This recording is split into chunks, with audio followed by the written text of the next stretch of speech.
Hello friends, welcome to Raji kitchen.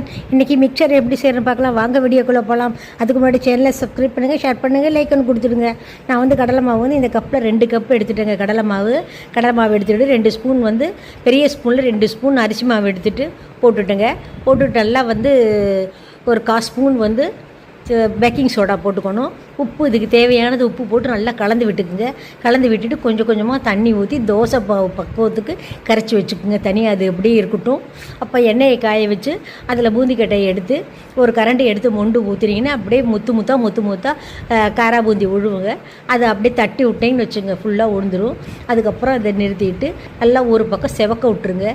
ஒரு பக்கம் வெந்த உடனே மறுபக்கம் திருக்கி போட்டு எடுத்துருங்க. ஒவ்வொரு முறையும் பூந்திக்கட்டையை வந்து கழுவிட்டு துணியில் தொடச்சிட்டு போட்டிங்கன்னா வால்வலாக வராமல் ஒரு குண்டாக ஒரே மாதிரி வருங்க. இல்லைன்னா வந்து வால்வலாக வரும், ஷேப் மாறி வரும், நல்லா இருக்காது. இந்த மாதிரி பொரித்து எடுத்திங்கன்னா காரா பூந்தி ரெடிங்க.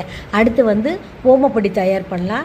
இது வந்து நான் வந்து 1 கப் கடலை மாவு போட்டு, இதுக்கு அரிசி மாவு தேவை கிடையாது, போட்டு இதுக்கேற்ற உப்பு போட்டு நல்லா கலந்துட்டு ஓமப்பொடி அச்சு எடுத்து போட்டு முறுக்கு குழாயில் எண்ணெயில் புழிஞ்சு விட்டுறணுங்க. அப்படியே ஒரு பக்கம் வெந்த உடனே மறுபக்கம் அப்படியே திருப்பி போட்டு எடுத்து வச்சுருங்க. இங்கே பார்த்திங்களா, அப்படி அழுங்காமல் எடுத்து வச்சுருங்க. ஒரு பக்கம் வெந்த உடனே மறுபக்கம் எடுத்து வச்சுருங்க.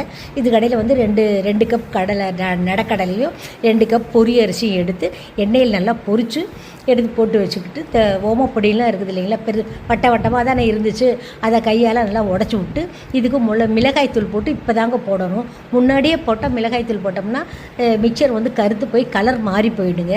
இப்போ தாளிதம் போட்டுட்டு மிளகாய்த்தூள் போட்டு நல்லா கலந்து எடுத்து வச்சுட்டு அருமையான மிக்சர் ரெடிங்க. இது வந்து கொஞ்சோண்டு எண்ணெய் ஊற்றி கடுகு போட்டு இப்போ தாளிச்சுட்டு ஒரு கொத்து கருவேப்பிலை 2 வரமிளகாய் போட்டு நல்லா வறுத்து விட்ருங்க. கருவேப்பிலை நல்லா வதங்கிடணும், அப்போ தான் நல்லாயிருக்கும். எடுத்து மிக்சர் மேலே கொட்டி சாப்பிட்டு பாருங்கள், செம்ம டேஸ்டியாக இருக்கும். செஞ்சு பார்த்துட்டு கமெண்ட் பண்ணுங்கள். Thank you friends.